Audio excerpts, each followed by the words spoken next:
It's like Dexter, right? Right. The serial killer, contemptible object and ever eternally fascinating. It's the same sort of thing, you know, and so there's disgust and attraction at the same time. So there's a relationship between alexithymia and the lack of meaning, not being able to feel and not being well, that's a good question. So alexithymia is a hypothetical psychiatric condition that consists of the inability to articulate emotional states. It's a good question because it depends on the degree to which your personality has to be articulated in order to be functional. And one of the things I would propose to you, and this is partly why we're doing the exercises that we're doing, is that just like, imagine that if your joints weren't articulated. It's not very helpful because you could just sort of slap things with your hands, you know, they'd be like paws, but they're fully articulated. And there's a conceptual relationship between articulated speech and articulation.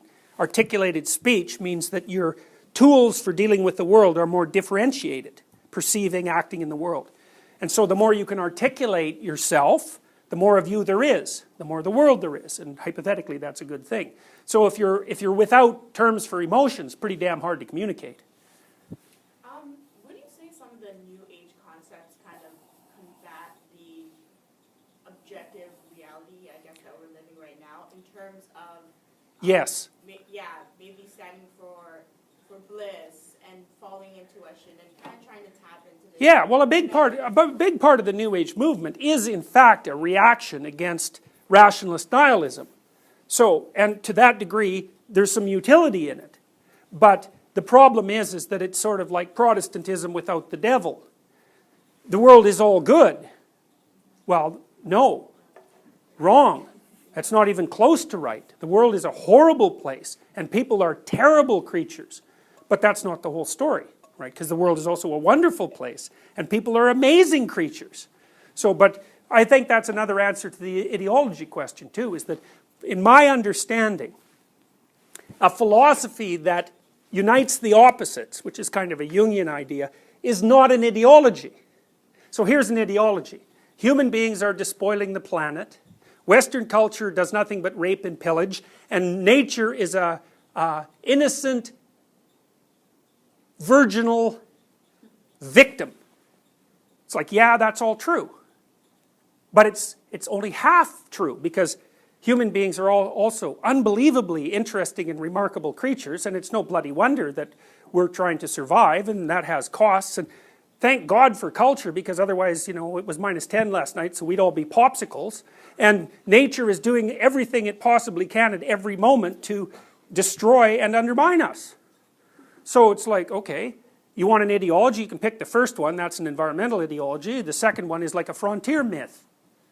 So you put them together and you've got nature is terrible and beautiful, and culture is tyrannical and provides security, and the human being is, you know, a remarkable exploratory hero and an absolutely satanic figure. And then you've got the whole thing. Not quite, because there's one other category that is sort of like the category from which all those categories emerge. It's a very low-level category. But as far as I can tell, a system that has representations of those classes of phenomena is not an ideology. Belief systems have a dogmatic element and a transformative element. And they're always at war. Because the dogmatic element constrains the revelatory element, and the revelatory element undermines the dogmatic element, but they're both necessary.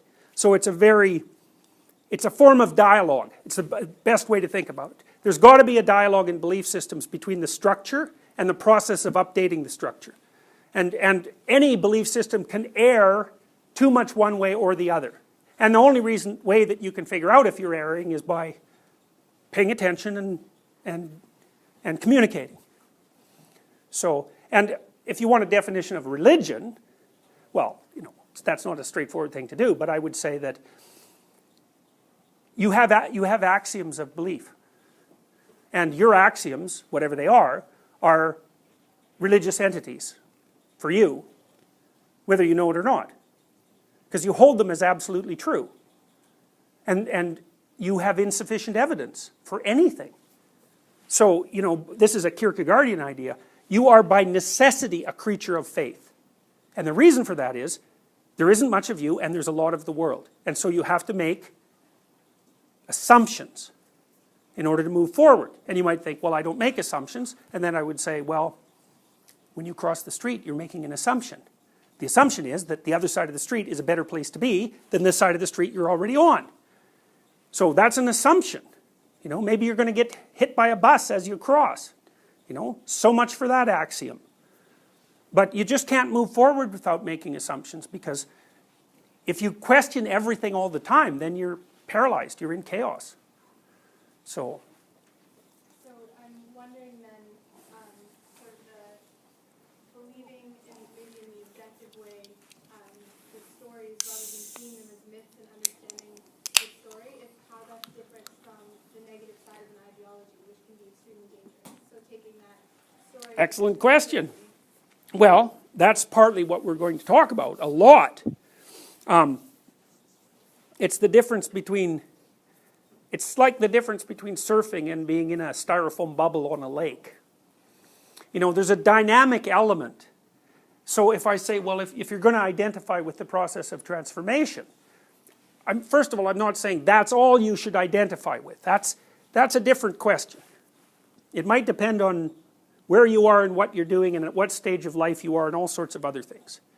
But to the degree that you identify with the process that transforms belief systems, you're not an ideologue. It's as simple as that, because an ideologue is a totalitarian. They say, well, here's the bloody axioms, here's the system it generates, we're done. So you're not done, and you've left things out. Now that doesn't mean you don't need structure to move forward, right? So it's a tricky thing. But you can say, that's why I'm trying to communicate to you the idea that it's better to conceptualize a belief system as a set of tools. They don't have to be perfect. You know, you can fix a pipe with a pretty lousy wrench. So you've got tools at your disposal and you shouldn't abandon them. I mean, thank God for the tools, you know. But if you can think up a better tool, it's more power to you. So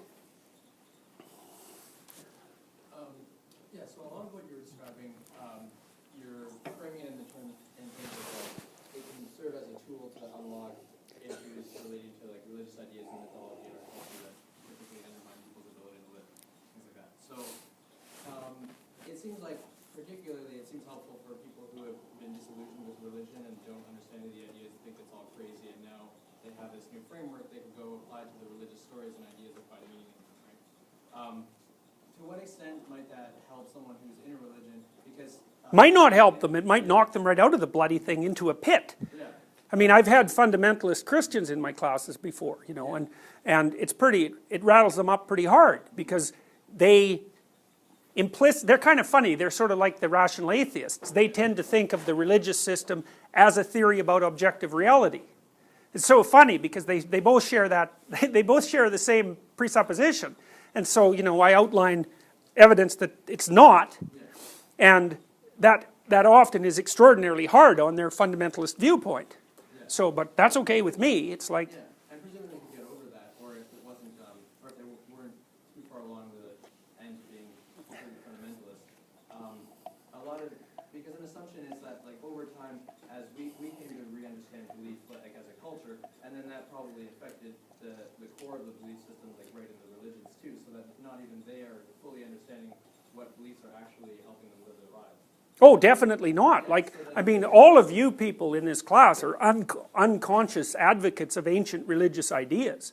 Like, I don't care whether you know it or not. It's like, because otherwise you run into Dostoevsky's conundrum. If there's no absolute morality, he really meant if there's no God, then you can do anything you want. Everything's up for grabs. And so the question is, do you run around doing anything you want? Or you can say, well, you don't because you're afraid. It's like, fine, you can take that avenue. I don't care. That just puts it outside of the context of this argument altogether. Why do you act morally? Why should you? Why shouldn't you lie to get what you want? Or why should, or should you? Why shouldn't you steal to get what you want or kill to get what you want? Why not? There's got to be answers to these questions. Obviously, every 3-year-old knows that if you lie carefully, you can get what you want. So why not do it? All the time. Why not practice it until you're great at it?